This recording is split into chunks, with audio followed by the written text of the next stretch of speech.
mga kakulit. Diyos ko, nakalimutan ko palang nag-vlog. But anyways, tapos na akong kumain. Rice with noodles. Ganito talaga yung ulam pag OFW ka. At saka kapag may limit ng oras mo, kailangan tayo madaliin talagang kumain. Kaya yan, tapos na ako within 2 minutes yata or 5 minutes tapos na akong kumain. Ito, ang cup noodles. Ito na yung ulam ko. Paupo-upo na lang muna dito at saka syempre may dessert na ganito with love. O, diba? Nandito muna kami sa labas kasi hindi kami umorder at wala muna kami, alam nyo na, kakakawa ng sahod, ubos na agad, lumipad na.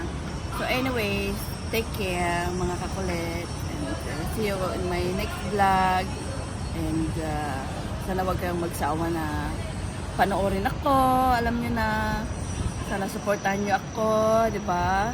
Subscribe and like and share, di ba? Love it!